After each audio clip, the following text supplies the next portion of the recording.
नमस्कार. नाती नाती किती गमतीदार असतात. म्हणजे आपल्या नात्यातली माणसं आपल्याला रोज भेटतात आणि तरी आपल्याला वाटतं की आपल्यात काही नातच नाही.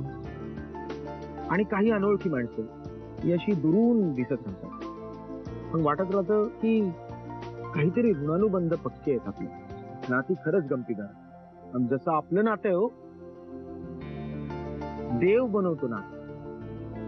आता नवरा बायकोच बघा, म्हणजे एकमेकांची ओळख असतो नसतो, सवयी, विचार, आवड निवड, जुळो अथवा न जुळो, जोड बनते. आणि मग अशीच एक जोडी असते, तिचा एक मधुचंद्र जो आपण पाहतो.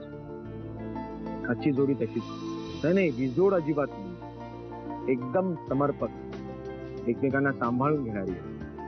तुम्ही नातं वेगळंच आहे त्या दोघांमध्ये. सोनाली खरे आणि पियुष रानडे यांच्यासोबत हा वेगळा मधुचंद्र. ओरिएंटल बीपीओ सर्व्हिसेसने आपल्या कर्मचाऱ्यांसाठी ही स्पर्धा आयोजित केलेली आहे आणि ही स्पर्धा आता अंतिम टप्प्यात पोहोचलेली आहे. मनीष, मनीषा, तुमचं दोघांचंही या अंतिम फेरीमध्ये हार्दिक स्वागत आहे आणि तुम्हाला अतिशय मनापासून शुभेच्छा पण आहेत. काय योगायोग आहे बघा. मनीष, मनीषा नावातच किती साम्य आहे. जगातला आज हयात असलेला सर्वात ज्येष्ठ क्रिकेटपटू कोण? मनीषा. दक्षिण आफ्रिकेचा गॉर्डन. तर एकदम बरोबर आहे. आता हा प्रश्न या स्पर्धेचा अंतिम प्रश्न, पण हा प्रश्न विचारण्याच्या आधी आपण या दोघांचेही गुण बघायला हवेत. तर मनीषला मिळालेले आहेत एकूण 80 गुण, मनीषाला मिळालेले आहेत 80 गुण. म्हणजे दोघांचेही समसमान गुण झालेले आहेत. म्हणजेच आत्ताचा हा शेवटचा प्रश्न निर्णायक होणार आहे. तर आता मी निर्णायक प्रश्न विचारतो.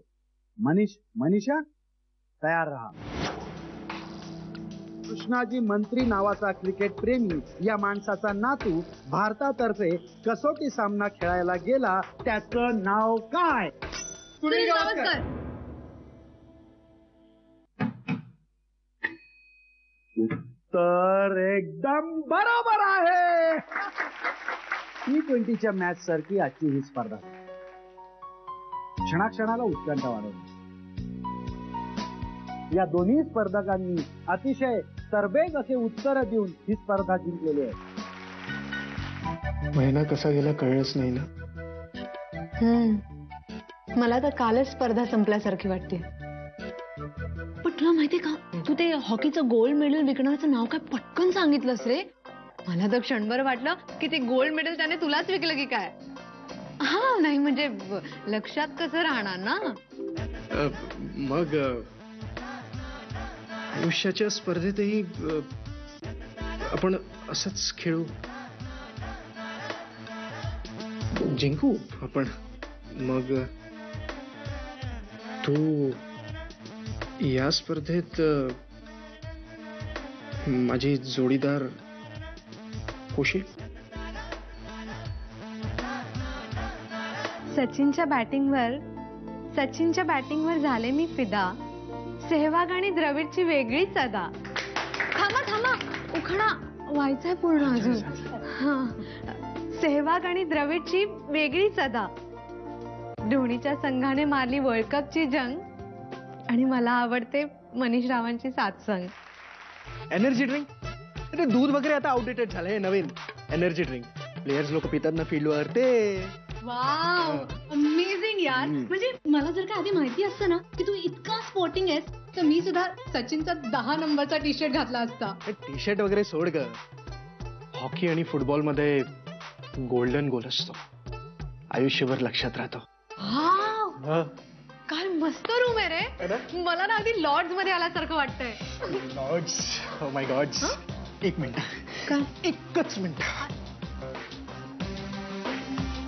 हे काय चल आपण आपली मॅच सुरू करूया. आलं काहीतरी चावटपणा सुरू नको करू. हा, हे चावटपणाचं दुसरं नावच हनीमून आहे.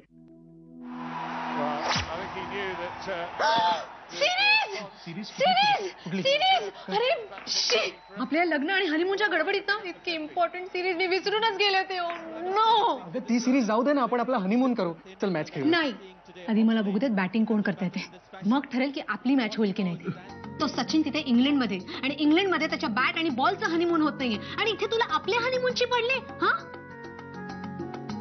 हे बघ, आज त्याने जर का सेंचुरी केली ना, त्याच्या सेंचुरीची ही सेंचुरी असेल. त्याच्या सेंचुरीसाठी मी पॅव्हिलियन मध्ये पॅड लावून वाट बघत बसू का? याला काय अर्थ आहे? मला माझी जागा कुठे आहे माहितीये. कुठे? तुझ्या मिठीत. आणि मी आयुष्यभर तिथेच राहायला तयार आहे.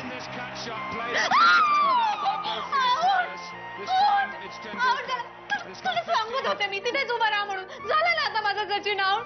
मी जागा बदलली आणि सचिन आउट झाला, याचा काय संबंध आहे? संबंध आहे. तू जागा बदललीस म्हणून तो आउट झाला. पुढे मॅचेस आहेत, सेंचुरी होणार त्याची.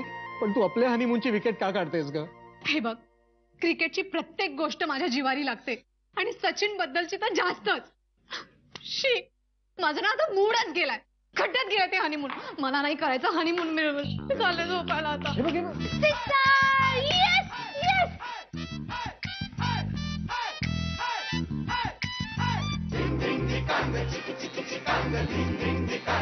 Yes!